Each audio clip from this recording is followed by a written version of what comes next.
If Turning Point doesn't do a good enough job on December 15th, I'm going to have to step up, and just like I exposed Tucker Carlson and just like I exposed JD Vance, I'm going to have to step up and I'm going to have to blow the lid and expose everything about Candace Owens and reveal who she really is, who her husband is, who her donors are. And unlike her, I will be naming names. I will be coming with receipts. My beloved ladies and gentlemen, welcome back to the Nissim Black Show. Always my pleasure. And even on the road, we have not stopped. We don't sleep. We don't rest. We're bringing you everything that's in between tours and concerts, going places. Candace Owens, Erica Kirk, finally, the moment that we've all been waiting for is for her to stand up and to actually say something about all this rhetoric. Although we've all been sympathetic, we all have wanted her to be able to mourn and to have her time as a mother and to really kind of be able to heal. This was a lot. What happened to Charlie was a lot, but we're all at the same time extremely happy that finally Candace Owens is getting that pushback, which she deserves. Now, there's no doubt about it. I have so many things to share with you guys today. I can't even fit it all into one episode, to be honest. But however, Erica Kirk is now speaking back, and even Nick Feuntes himself says that if he does not see that TPUSA does a good job responding to Candace Owens, he may go after her himself. Now, I want to show you guys first a clip of Candace Owens speaking to Russell Brand. Looks like maybe somewhere in her kitchen, one of her kitchens in one of her very nice house over there in Nashville. And she's speaking to him about what she thought was going to be the outcome of her initially asking these questions about Charlie Kirk's death. Check it out. Could have been the Truman Show. That terrifies me more, that nothing in your life is real. Genuinely, like, I was expecting, like, we're all getting the old band back together and it's going to be me and Shrub, and I'm going to have the FBI help me investigate this, and we're going to figure out what happened to my friend. And it was like, Candace is the enemy for asking questions. Was Charlie Kirk's life real? And that's really what's crazy, because nobody got upset with Candace about asking questions. It was about the questions that she was asking and insinuating those questions and how she was asking them and maybe where she was asking them. She wanted to ask them into her public on her podcast and not privately to the people that she supposedly was supposed to be reconnecting and reuniting with to investigate what happened to Charlie Kirk. There's nothing about her at this point that's genuine. So all of you who have been following Candace and hopping on that bandwagon, there is a major problem if you do not see the falsehood exuding itself out of this woman at this time, and just the sly remark, oh yeah, they're upset because I started asking questions. That's not why they were upset. The question is, was the questions appropriate? Were they at the right time? Were they in the right format? Were they in the right form for you to be asking the questions? That is the biggest issue. And not only that, long before this even happened, just going back a little bit on the clip, long before this even happened, Candace, she had already turned her back on President Trump because of his support for Israel.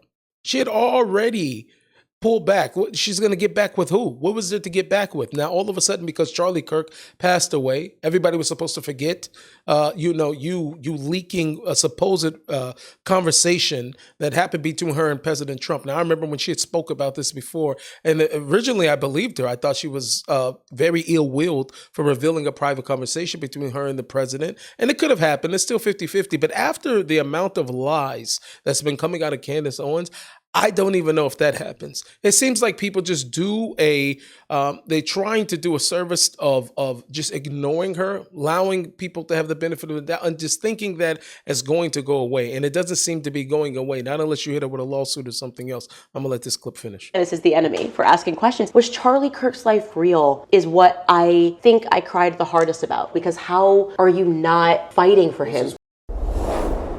And who's that to say? Who's to say that there are not questions going on? Are there that nobody's asking questions and all these other things? I'm so happy, like I said, that Erica Kirk has been giving some pushback herself. What's surprising to me about this is, I guess it's surprising but not surprising, is Nick Feuntes weighing in on it. Like, what's interesting about Nick Fuentes, he was actually enemy of Charlie Kirk in TPUSA. Let's be honest. And I don't think that that has so much changed, but I think there's somewhat of, I really don't understand what his angle is, and I still don't trust him. So we're not going to like hop on this bandwagon where all of a sudden we start saying that we trust a person like Nick Fuentes, because we don't. But it is very interesting for him to be able to see and feel the need to address the fact that Candace Owen is just completely grifting. And it could be even coming from a different place, a more sinister place. I was thinking of this. Maybe he doesn't like the fact that she's spilling so much, taking so much of his spotlight. Maybe, I don't know really where this is coming from, but anyway, here's Nick Fuentes on Candace Owens. I'm looking forward to the Turning Point live stream where they respond to everything. I plan on live streaming that.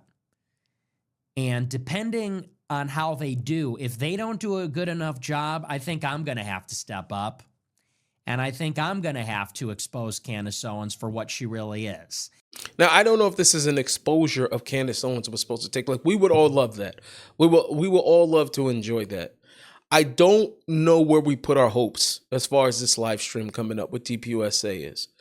I think that what has officially been said was to address a lot of the questions that have been coming not only from Candace, but as a result of Candace, right? As a result of her questioning, as a result of her show and the things that she's been insinuating and how those things have been coming across the desk at TPUSA. I think this is much more so strategic live stream to basically address all of those things. Now, how much is going to go into exposing Candace Owens and going as deep as it possibly should, I don't know. So that may seem, at least it feels to me, that it's almost inevitable for us to see something from Nick Fuentes, quote unquote, exposing Candace Owens in her grift. I'm going to give them, they have the opportunity because they are involved in all this. But I am so frustrated with how people are handling it. They're losing. If Turning Point doesn't do a good enough job on December 15th, I'm going to have to step up. And just like I exposed Tucker Carlson and just like I exposed JD Vance, I'm going to have to step up and I'm going to have to blow the lid and expose everything about Candace Owens. What's interesting about this is these guys are all kind of grouped in the same place. Now, obviously, JD Vance is the vice president. I'm not going to act like I don't have some feelings about him. I mean, it's just his relationship with Tucker, the way he's been answering questions. A few of the TPUSA, anybody who's on Team God understands what I'm saying right now. You understand what I'm saying. Okay, so we already know, but I wouldn't necessarily at this point group JD Vance in with the rest of these guys, but the Candace, the Tuckers, and then it's always been Nick. That's been really the three-headed monster, right? With most people saying that maybe Nick's not he's so revealed in his vile and disdain for anything that's proper and really moral, right? To be honest, that maybe he's not he's out in the open as to where Candace, she hides behind questions. Tucker hides behind questions. He actually says over and over again how he's not anti-Semitic, and then he'll come back and, whatever the issue is, when you look at these guys, to be able to say, like, Nick, you're going to really go after these guys. I mean, those are really his only allies. But the problem with these two people, as far as if you were Nick Fuentes, and I know this ain't 100% about Nick Fuentes. The problem with the Candace and the problem with the Tucker, first off, Candace, #1 podcast. Tucker, of course, has a massive following as well, and Nick's following is growing. They have both been trying to use Nick Fuentes to dip into his audience, right, in order to, sort of have that say and to be able to expand their audience. They've been trying to use Nick. Nick has picked up on this, right? He does not like it. And he understands that he is growing. For whatever reason, people are idiotic enough to sit up there and listen to Nick Fuentes on Rumble. I don't know what's wrong with them. However, they have been doing it. And I think that Nick is finding this as an opportune time to basically take them down, because much more than, because these guys are not smart enough to build a coalition. right? They rather work together to destroy probably the MAGA movement, what it was, anywhere towards the new MAGA movement, which has been the new brand of the Republican Party. All right, for sure, any hint of traditional conservatism, they're completely trying to kick that and break that all the way down, right? So they'll do that individually, but what may actually destroy all three of these people and all who are following in their footsteps may be that everybody wants to be number one. And this may be the very thing that saves the party. So I don't know. We may want to root for Nick at this point. And reveal who she really is, who her husband is, who her donors are. And unlike her, I will be naming names. I will be coming with receipts. I will blow the lid on the whole thing, and I'll give her the Tucker Carlson treatment. But I'll wait and see how the Turning Point USA stream goes. I think they're going to do a good job, but if they don't, then I'll finish it for them. Nobody else will do it. Everybody else is afraid of Candace Owens. I'm not afraid of some ignorant black, okay? Everybody's afraid of a black Karen. I'm not. I'm a groiper. Okay. The guy's just evil. It's just he can't help himself. I was waiting for it. It just oh my goodness. Black are a speciality. Okay. So Turning Point, the whole conservative movement, they're all in fear of Candace Owens. Nobody wants to step to her and her insane cult of followers. And I agree with that. That's one thing I would agree with. I'll do it and I'll win. But I look forward to the Turning Point stream. I'm planning on simulcasting that or simultaneously streaming it. That's next Monday, I think, right?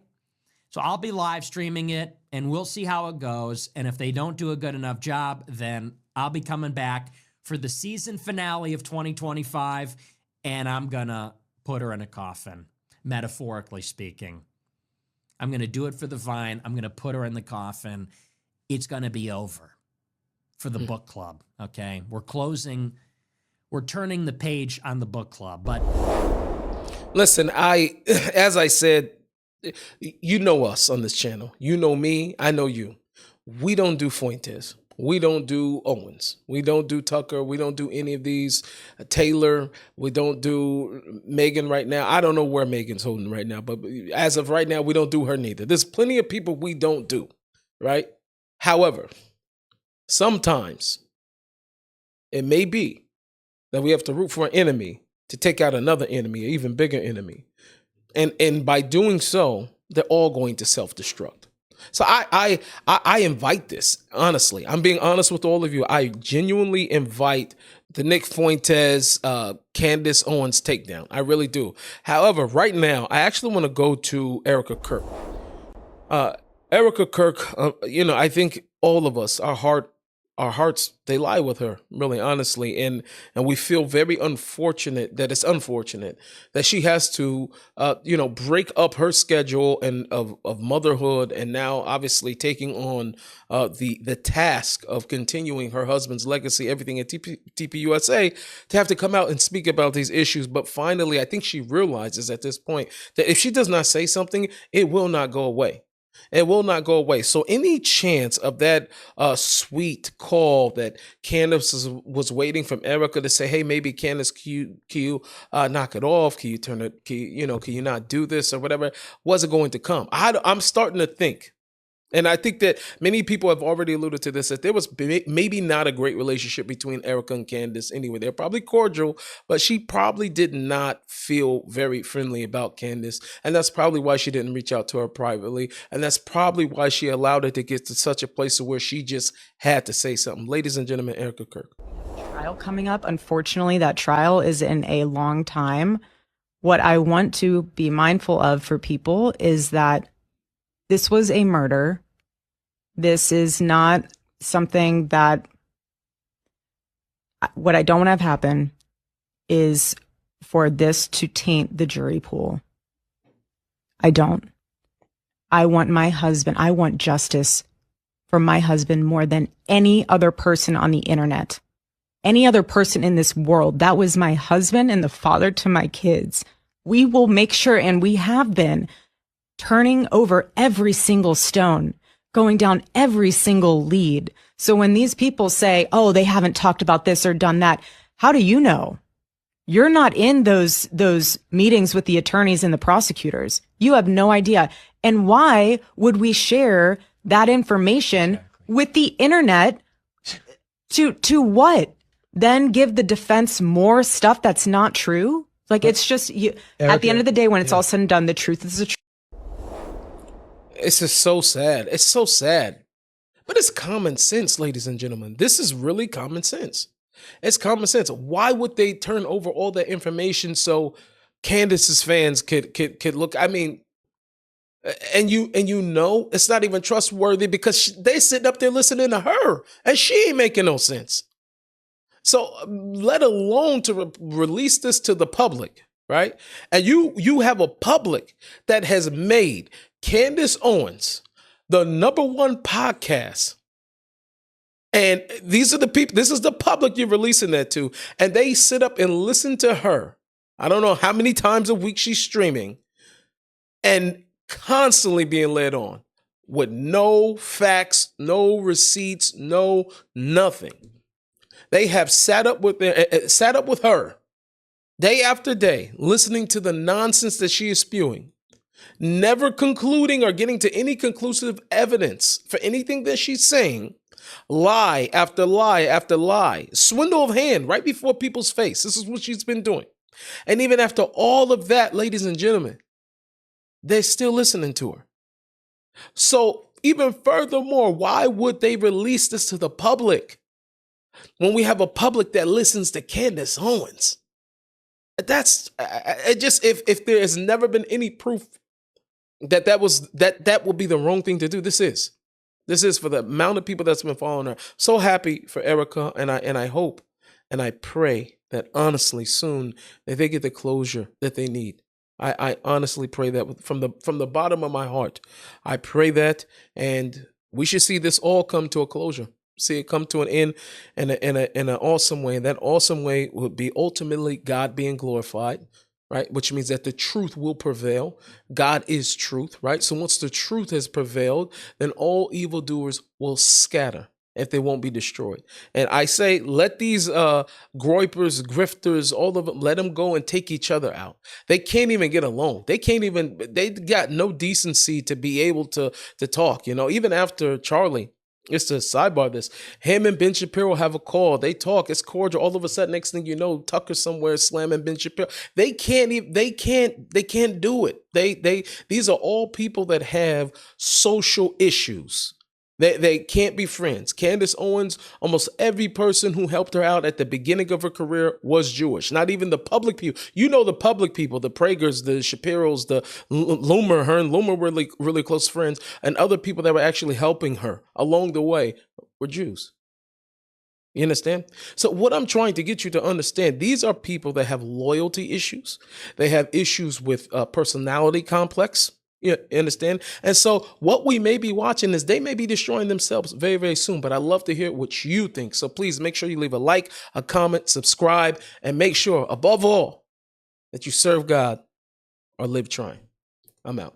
Thank you so much for watching. Please, again, make sure you like, subscribe, notification bell. And if you can, make sure that you pick up some merch. NissimBlack.store. Make sure you get yourself a cup, T-shirt, something, help and support this channel. Also, you can sign up for Glory Nation, which is my online community where we go deep into prayer and how to protect ourselves from being idiots. See you guys in the next video.